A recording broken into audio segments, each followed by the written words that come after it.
Hey nerds, Farmer Jesse here. Welcome to Growers Daily, your daily dose of ecological farming insight. It is Tuesday, March 25th, 2025. Don't know why I said it like that. And today we're talking cilantro, basil, dill, and parsley, i.e. the main culinary herbs, and garden life after pools.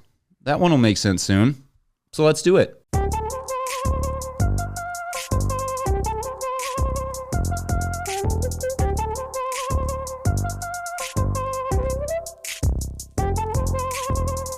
All right, well, welcome to Tuesday, everyone. It has basically just been windy here for the last 2 weeks, which makes a nice hoodie weather day feel like a jacket day, which should be illegal, frankly. I got a little kale planted into a tunnel yesterday, which was nice to finally get that done. Got some other small winter projects wrapped up as well. The tractor started after my work on it, which feels like a massive success. Things are kind of just starting to grow like wild here, though, and perhaps especially the purple nettle that loves our pathways. That stuff always gives me a bit of anxiety heading into the season as I just kind of wait around for the clover to shove it out of the way. So I usually mow and or weed whack that sort of purple nettle weed till it finally happens in about a month that the clover will pop through. It just has that everything is about to explode feel around here right now. But, you know, such is spring. All right, so I like to reserve my Tuesdays for crop breakdowns when I remember, and I remembered. So I thought we could use today to do a quick crop breakdown for a spring crop / crops. I love the annual culinary herbs.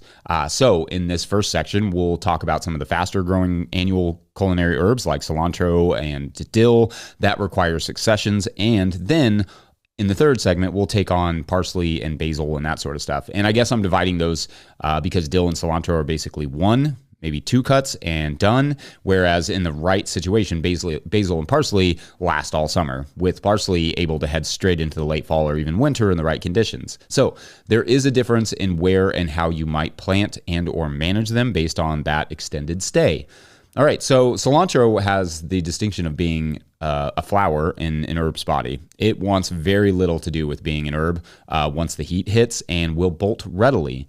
Ditto dill. But for cilantro, I think one of its greatest ironies is that here is a crop so associated with tomatoes, yet it does not really love to grow at the same time as tomatoes. Honestly, cilantro is kind of like my favorite fall cover crop, and I have a lot of ours coming back that I sowed in the fall. Then it will soon flower. But to that point, cilantro goes really well with a lot of fall stuff, including sweet potatoes. It may be my favorite pairing ever, sweet potatoes and cilantro as a garnish. The best. So I love to grow it at the same time or like late in the winter where possible. Anyway, both cilantro and dill can be transplanted or direct seeded. I have seen where people suggest that directly seeded cilantro will bolt more easily than transplanted cilantro, but I can't find any research to necessarily back that up. Not saying it's untrue, it may very well be, but in my experience, they both bolt pretty easily if it's hot out. So the first trick with the cilantro, to stick with that for a second, is buying bolt resistant varieties like Santo, among others. In the spring, I like direct seeding, both dill and cilantro, whereas in the summer, I definitely prefer to start cilantro and dill in soil blocks because I can more easily control the temperature in the greenhouse than I can out in the field where our summer days can be intensely hot. In the field, I use the earthway seeder and the beat plate. Then I fit about 8 rows on a 48-inch bed. That's like a 122 centimeter bed.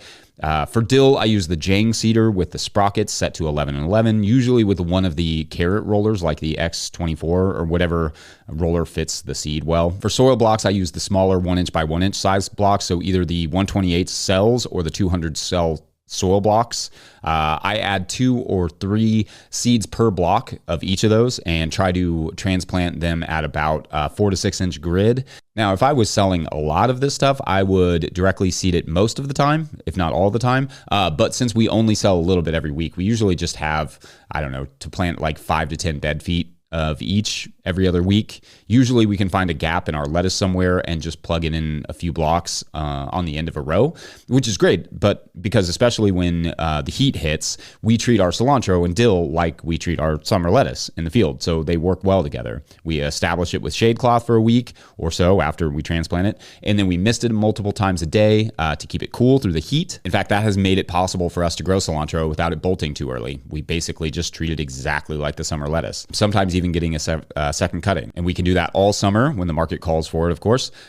Dill too, but we just sell less dill. And of course, it's not the end of the world if either of them bolt necessarily. There is a midsummer market for dill flowers, for pickles, not to mention they both make decent additions to cut flower mixes. Oh, and of course, beneficials absolutely get down with some dill and cilantro flowers. In fact, after the first cutting, if I don't absolutely need the beds, I just let the crops bolt and let the insects have at for as long as I can before they go to seed. Now, if I was doing loads and loads of these crops for market, I would absolutely consider getting a paper pot transplanter to speed up the process. For small amounts, like arbitrarily, 2 pounds or less a week, hand transplanted is fine. For harvest, I harvest them early with the rest of my tender greens, wash and dry them well if they need washing, and then I pack them. These can be highly profitable crops at $10 to $20 per pound or more, depending on wholesale versus retail and the market that you're in. And yields can vary depending on the number of cuts and time of year, but at roughly a quarter pound per square foot, give or take, that's an extra, like $100 or so per 40 square feet. So it's not bad. And if you're a home gardener, it makes so much sense to plant these because that one plant will give you what you buy for $3 or $4 in those little clamshells at the market. So yeah, it's a pretty good crop to save you money as well. Anyway, that's the basics of those two annual herbs. In the third segment, we'll get to that basil and parsley stuff. Otherwise, we're going to talk about reclaiming some land that had a pool on it. Yeah, be right back. Spring is here, I feel it everywhere.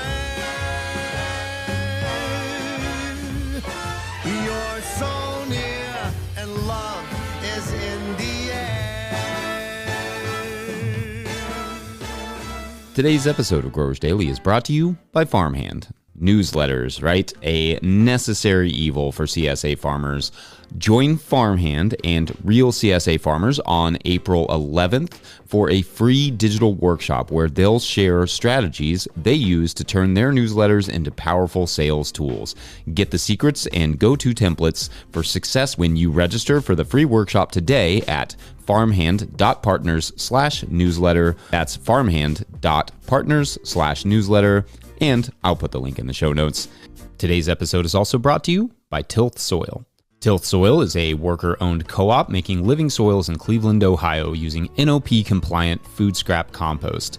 They wrote us, quote, "We're stoked to support Growers Daily because healthier, tastier, and generally more decent food systems start with growers like all of you, inquiring minds who care about the land." End quote.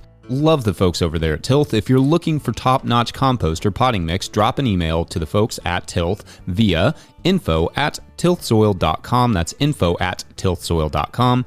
All right, enjoy the show. If you, the listener, are enjoying this content, getting even a small amount of value from it, consider supporting our work over at patreon.com/no-till-growers. I will try to get to questions from everywhere that questions come in, but I will always get to your Patreon questions. And now, today's Patreon question comes from Patreon member Scott Fries, who writes, quote, "Hello, Farmer Jesse. I am in the process of this year of making new garden areas in my yard. The area was a spot for a pool, so I will have sand in soil. Would good compost tilled in help with that? On the same note, can I peel the sod layer off to turn it into compost? Best method to kill off grass/weed seed? I am in 6B in Ohio with heavy clay, which will be fresh to being a garden in most areas. Thank you in advance, and I'm a new member. I have watched and learned a lot on YouTube channel, a little thumbs up emoji. I often catch myself whistling the no-till theme music. I really appreciate the humor/dad jokes. Happy growing," end quote. Okay, so awesome question, and I'm going to proceed here assuming that with the pool and sand that what you're referring to is that there was a base layer of sand put down beneath like an above ground pool, which I believe is a pretty common practice. I've never installed an above ground pool, but that's my understanding. I assume it was above ground and not in ground because you did not mention an epic hole or getting rid of the pool itself, which if I even had to personally do that with an in-ground pool, you would probably never hear the end of me discussing that triumph. Now, if there was a pool there, that also means there was thousands of pounds of water sitting above that area for some amount of time, and that's after that area was likely leveled with machinery. So we're talking about some potentially serious compaction in the native soil. So my first thought here is that yes, it needs not only have some compost worked into the sand, but also it's worth noting that not all sands are created equally. The sands that we add to things, there are beach sands and play sands that are not ideal for gardens because the salts and or their fine compactable textures, as well as masonry sands, which are likely a little bit better. Then you have horticultural sand, which is ideal, but not likely what was used beneath this pool. My guess is masonry or play sand was used, which would mean you would absolutely want to work in some compost to help add some organic matter and reduce the potential of or existence of compaction. You would also likely want to subsoil or broad fork down into the native soil if possible, unless it's like more than 18 inches down or like 18 inches deep of sand. Roots will eventually make their way down there, and it's better that they don't run into a mucky brick wall. Now, the sod removal part of the question is very interesting. Sure, you could use a sod cutter and literally cut the sod off, compost it, and then add it back, but you might be stunned by how much space you lose doing that. Like what a sort of hole or ditch will be left where you remove the sod. The reason is primarily air and water. Even in compacted lawn, a lot of the sod layer is going to be air and water. So what starts out as a giant pile will turn into not much of anything at all as it breaks down, to get technical about it. So you may want to add an additional layer of something in its place, like either an additional mulching layer of compost or perhaps good, clean fill dirt before adding a layer of compost over top of that, something to make up for all that lost topsoil. But generally speaking, I don't have an issue with that approach. In fact, that sort of composting could help with things like, Bermuda grass that can be a problem in many lawns. If you composted it correctly, you will kill the rhizomes and the seeds, thus giving yourself a fresh start and some good compost. Of course, allow it to fully compost and to fully mature to help reduce any risk of residual herbicide from previous land use, if that could be an issue. But otherwise, I think it will make a good compost. Almost certainly. So anyway, I hope that's helpful. I love that question. Lots of fun stuff there that I haven't addressed yet here.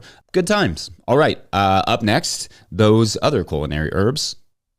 Be right back. Today's episode of Growers Daily is brought to you by Harnwah Greenhouses. Harnwah Greenhouses has pioneered controlled environment agriculture since 1965, partnering with market gardeners and farmers across North America to deliver turnkey greenhouse solutions.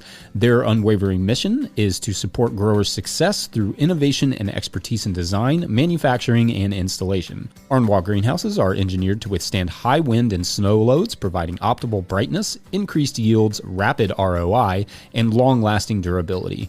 With over 20,000 projects completed, they are more than a manufacturer. They are a trusted partner. Their structures foster sustainable, energy-efficient ecosystems that drive profitable, resilient agriculture. In 2025, Harnwah is introducing a new low-tech, high-tunnel model starting at just $2 per square foot, offering open field growers an accessible entry into controlled environment agriculture. Learn more at harnwah.com. That's HARNOIS.com. Today's episode is also brought to you by So Right Seeds. So Right Seeds is an heirloom seed company that offers fresh, high-quality, open-pollinated seeds. They have a great selection on their website of over 400 varieties, along with a planter's library with tips for growing. They offer cover crops and bulk packs of seed for sustainable home gardening. The instructions on the back of their packets have all the information you need to get started. Go to So Right Seeds, that's S-O-W, and use my discount code NOTILL for 15% off your order. That's SoRightSeeds.com. All right, enjoy the show. All right, so in the first segment, we talked about cilantro and dill. In this section, we'll talk about basil and parsley. Again, the big difference here, beyond flavor, is that cilantro and dill are herbs that need to be grown in successions, whereas parsley and basil, if done right, do not necessarily. Basil could be the one exception here because especially in very hot climates, it can bolt a little bit more easily. But parsley is relatively heat and cold tolerant and will only bolt if it believes, or does, go through winter. In fact, parsley will often survive our winters in our high tunnel and then bolt in the spring. Basil will barely survive hoodie weather, so that is not much of a concern there. But let's start with varieties. For basil, I am an early leaf fanboy. It is bolt resistant, great flavor, and yields well. Leaves are perhaps slightly smaller than, say, Genovese, but it's been a winner for us for years. There are many types of basil out there too, like lemon, holy, Thai, purple, etc., and all of those are awesome for sure, but the market has to be established if you're going to be selling these things before you grow them, because I've found that they can be a little bit hard to sell. But that wouldn't be for every market. Some markets you probably slay, but for us, we had trouble selling it. And of course, for home use, all the basils, grow them all. They're amazing. For parsley, the trend seems to go back and forth between curly and flat leaf. So I would check, especially with chefs, or just grow the one that you like the most. I find flat leaf tends to be accepted a little bit more than curly, only because curly parsleys tend to still get associated with garnish. Little known fact that both kale and parsley have a support group for this. With both of parsley and basil, I do not direct seed them because of how slow they are to grow. You can, certainly, but I find it's easier just to transplant them. So I start them in slightly larger blocks than I start those in those other herbs I mentioned. 128s are fine, or the 35 block standing blocker soil block maker. So like a little over 1 inch by 1 inch, even up to that like 72 cell tray. You could go like a 2 inch by 2 inch block. So I plant both basil and parsley at like 3 rows apiece on a 48 inch bed. So that's a 122 centimeter bed, 12 inches apart. So like 30 centimeters between plants, staggering the middle row. So all the space is taken up. Both of these plants can get quite big. Neither are the heaviest of the feeders, but basil is in particular gets good and hungry by the middle of the season. And if you want to make sure that you get good big basil leaves all summer, I would recommend fertilizing well with compost in the beginning and then adding fish hydrolysate through the season about once every 3 to 4 weeks. Though I have successfully grown both in the field many times, I almost exclusively plant these crops in the tunnel anymore for how well the tunnel allows them to produce all summer and stay dry, in particular for the basil. That dry part is not that important for parsley, though wet leaves can lead to disease. However, it is wildly important for basil, which is susceptible to disease and must be dry at harvest. Harvest parsley, cilantro, and dill early when you're harvesting tender greens. Basil, however, wait until the early afternoon when it is bone dry. If there's any water at all, it must be dried or the leaves will blacken and rot. This can prove to be quite difficult here in Kentucky with our humidity, so the early summer afternoon is usually the best option after any and all dew is off. We like to pack the basil immediately after harvest so long as there is no moisture on it, and then pack it into a small cooler, think like a tailgating or hunting cooler, with some ice packs, not at all touching the basil. This cooler with the ice packs in the bottom will keep the basil cool, but not cold. Parsley can be kept at regular refrigeration temperatures, but basil prefers like 55 degrees Fahrenheit or 12.7 Celsius, which is one of those convenient temperatures that exist almost nowhere in the summer, except perhaps in a deep underground cellar. So the cooler with ice packs is the best we've come up with. If it gets too cold, poof. Too hot, poof. So yeah, not an easy one to manage there on the storage side. Anyway, let me know your thoughts, questions, aspirations when it comes to annual herbs. We'll do more perennial herbs another time, and I'll wrap it up there. Don't forget, we are now officially a 501c3, so donations are tax deductible and greatly appreciated. Enormous thank you to all of our show sponsors. Huge shouts to Willie Breeding for the theme music and the team at No Till Growers. Also, shouts to Epidemic Sound for the background music that you can hear. Pick up a copy of the Living Soil Handbook or the Seed Farmer at no-tillgrowers.com to support our work. Big thank you to everyone over at patreon.com/no-tillgrowers, where at a certain level, or if you just bump up from one level to another, or sign up for the month of March, you get a shout out on the show. So big shout outs today to Stephen Holmes, Yasmin, and George Klima. All right, so this group, they all kind of just saw an ad in the paper, and it had an advertisement for, this group that was starting this, that were trying to get the city off the ground in Nevada. And so anyway, this group like cruises over there kind of individually, and they show up, and they, what the founders are doing is they're basically like going and restoring all these houses, right? These old, sort of old storefronts that have just been abandoned for many, many years, and they're restoring them. And so they start getting to work, and they pull up some of the baseboards. And as the group is like pulling up some of the baseboards, they find this huge stash of gold bars, right? And they all don't really know what to do at first. And I think everyone's kind of like, should we tell the others? But they all tell the others because trust, right? But they also figure that could help, fund their refurbishment of this town. And, however, having sold the gold is when things kind of started to get weird, which we'll learn more about tomorrow for Wednesday. Yeah. Thanks for watching and or listening. We will see you then. Bye.